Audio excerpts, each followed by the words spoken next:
Good day and welcome to Commerce Today. My name's Darren Newbold and I'm excited to be here again with Josh Warren to talk about what's happening in the world of commerce today. And if you notice, I'm speaking a little faster and I wonder why. Today is all about performance and we're going to come in here hot and fast. Anyway, with that, Josh, we're excited. Going to be talking about performance optimization, looking at Google's PageSpeed insights and some examples. So with that, what's your thoughts?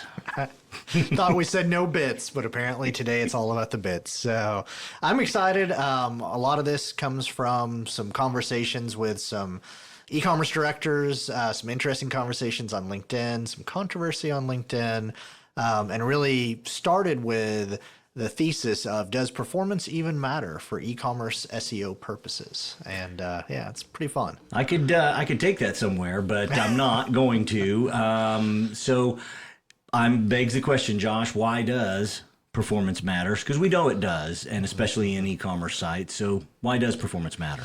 So really, I'm looking at it through the lens of SEO, and a lot of this is because an e-commerce expert, well-known in the industry, recently posted to LinkedIn and said, website performance doesn't matter, stop wasting your time on it. Yeah, I'm like, oh, wow, that's kind of a hot take. And as I dug in, really what he was saying is that we put too much attention on performance for SEO reasons. And so obviously website performance matters. It greatly impacts your conversion rate and it does impact your SEO. But kind of the tweak in there, and I wrote a very well-researched, detailed, citations all over the place article that proves this from what Google has said over the years. Google has said performance matters, but it matters most as a tiebreaker. So your site doesn't have to be the fastest site in the world. You don't have to have 100 score on PageSpeed, and you don't have to, or on Lighthouse, you don't have perfect core web vitals. You just have to be better than your competitors when Google is looking to ranking factors. The flip side of that is I think there's some people out there that are, especially some of the shadier ones, that are selling some promises of like, we'll get you to 100 and then magically you're going to rank for all these keywords you've never ranked for before. A score of 100 and perfect core web vitals aren't going to magically make you rank for keywords that Google doesn't find relevant for your site. But even with that, performance does matter. It's that tiebreaker. Yeah, it's all about relevance. And that's interesting. It's about the tiebreaker. Well, let's jump into kind of the big thing here, Google PageSpeed and the insights that it can bring forward for us. Yeah, so it's a tool called PageSpeed Insights. It's at pagespeed.web.dev. There will be links in the show notes. You do not have to try to type that in. We'll give you a link. And you can use that to test your site. And this is something I want to talk about today because I feel like there's a lot of merchants out there that basically end up paying someone to run this tool for them. And I want them to realize that you can run this yourself. And then also, if someone's telling you, hey, you really need to work on your site performance, I think it's really important for you to be able to verify that. So this is a kind of an independent tool Google's put out there so you can verify kind of, does your site need help with performance? Does it not? Kind of where does it stand?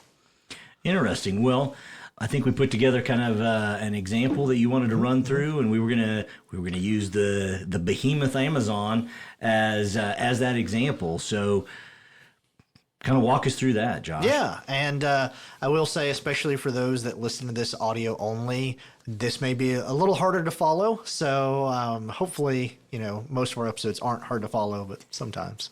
So what I've done is I've pre-recorded a video that we will link to in the show notes that you can pull up on our YouTube or on my LinkedIn that will actually show you. I'm going to do a little screen share and walkthrough so that I don't have to try to describe every page as we go through it. But basically, we have used PageSpeed Insights to test Amazon's homepage. One of the fun things about PageSpeed Insights is you can generate a shareable link that will show that exact same run of that test.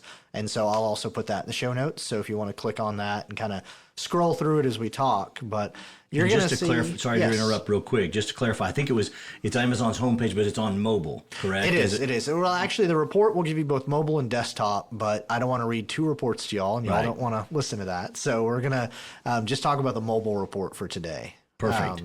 But that is an important distinction, and that's even where Google has said that this factors in a lot more on mobile. If you have a really poor, slow mobile performing site and someone is searching on mobile, you're a lot less likely to appear. So if you look at your analytics data and you're saying, wow, we're getting a lot of desktop traffic, but we're not getting the mobile traffic that, we hear we should be getting.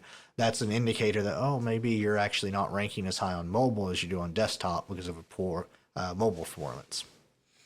Well, what are some of those the key metrics that we're gonna see come up here in this? Yeah, so the report actually is broken down into 2 different sections, and if you have a smaller or newer site, you may not get the first section, and that's because this very first section is Core Web Vitals assessment based on actual traffic to your site. So Google is recording what people, especially people running Google Chrome, it's recording their actual experiences as they interact on your site. So this isn't hypothetical data, this isn't a synthetic test, this is the real user data. And so if you have enough traffic and Google's recorded enough traffic, you will see the Core Web Vitals. And there are actually 6, and Google does sometimes change these. But at the moment, we have largest contentful paint, which is basically how long it takes your largest content element to load and be displayed. You want this to be below 2.5 seconds. Amazon's doing pretty good at 1.4 seconds. You have your first input delay is another notable metric they look at, and basically the time from when a user first interacts with your site to when the browser responds.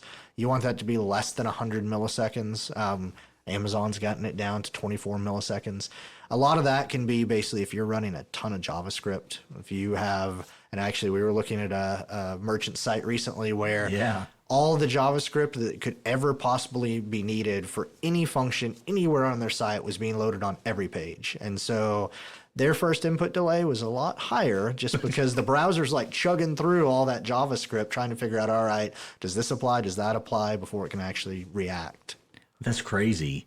That's crazy. And then one of the last ones here or not the last one, one of the third one, I should say, cumulative layout shift. What's this one all about? Oh, and this one, this is where some marketing teams can get themselves in trouble. So this basically is how much the layout of the page shifts. So once it loads, is it jumping around? Especially if all of a sudden you have a giant pop-up take over the screen, that can really hurt you here. And so Amazon is doing pretty good on this one. You really want anything below 0.1. They are down to a 0.01 on Amazon. So basically, once their homepage loads, what you see is what you get. It doesn't change a lot. And that is awesome. I got to say, that's one of the things, cumulative layout shift is something that drives me crazy about certain sites. And you've always called it that, right? Oh, totally. That's what you tell your friends. You're like, man, this website's terrible because it's cumulative layout shift. So exactly. Who comes up with these terms? Well, we've got some other metrics. There's a total blocking time and speed index that gives us a bigger picture on the site's performance, Josh. Yeah, and that's basically as you scroll down on this report, there's a tool called Lighthouse that you can run within the Chrome browser, but then also PageSpeed Insights does a version of that test as well. That gives you a performance score of 0 to 100. The interesting thing, and actually I in the article I posted to LinkedIn, I mentioned RumVision, which is a service you can pay for that monitors the real user metrics on your site. You can see how your site's performing. And remember, their leadership team kind of commented and mentioned, hey, Lighthouse scores don't even really matter at all. It's really the Core Web Vitals. And this is such a good example because Amazon's performance score on Lighthouse is red because it is a 46. And yet I doubt that Amazon is having a hard time ranking in Google. Right. It seems like they still show up. So, and a lot of that comes from, the total blocking time. And that basically they have a total blocking time of over 1,500 milliseconds. So, I mean, it's just kind of sitting there for 1,500 milliseconds and you're wondering what's happening on this website. They also actually give, so in Core Web Vitals, we talked some about the largest contentful paint. In Lighthouse, what matters kind of a lot is also the first contentful paint. So how long until something is appearing on the screen. And in this run of PageSpeed Insights, it took 3.6 seconds. So the first 3.6 seconds, this theoretical user is just kind of staring at their phone saying, well, I went to Amazon, but nothing's happening. Wow, that seems odd. The other performance pieces, first input delay, as well as the cumulative layout shift, my favorite one as it is now, these are all making impacts on how that performance is going to look for the site and some things to definitely be looking out for and to make changes. So kind of speaking of that, what are maybe your tips and recommendations around these as we're getting these? And I know they're a little complicated. Fortunately, we're not using the 3-letter acronyms for each one of them, because that would be really crazy. But we will have this on our on the show notes. But kind of your practical tips and recommendations. Yeah. So one thing I really like about PageSpeed Insights, because I am a fan of all e-commerce practitioners need to at least know enough to not get taken advantage of, to kind of not have to be completely dependent on vendors and agencies. And so what I love about PageSpeed Insights is as you scroll down, it will actually give you some detailed diagnostics and even some recommendations. And so those recommendations for Amazon in this case, they talk about how they have JavaScript that is taking 7 seconds to execute. And so there are specific JavaScript scripts that this report calls out and says, hey, you really need to look at these scripts. They're taking a long time. And on merchant sites, lots of times what we'll see is more than half the time, there will be at least one of these scripts that they're not even using the service anymore. I talked to somebody recently who their previous agency had installed a really smart tool that measures anytime an error occurs and logs that error into this service so that the agency can say, oh, there's an error on our client site. Well, they weren't even working with that agency anymore. That agency had actually canceled that account. That JavaScript effectively did nothing, but it was still running every single time somebody loaded the page, and it was taking multiple seconds and just slowing everything down. So sometimes it's literally as simple as, hey, let's go in, and it may not even require a code change. It may just be, let's just turn this setting off in the admin panel so that this JavaScript's not running anymore. So it's that easy just to move a JavaScript out? You don't Some have to, of them. Okay.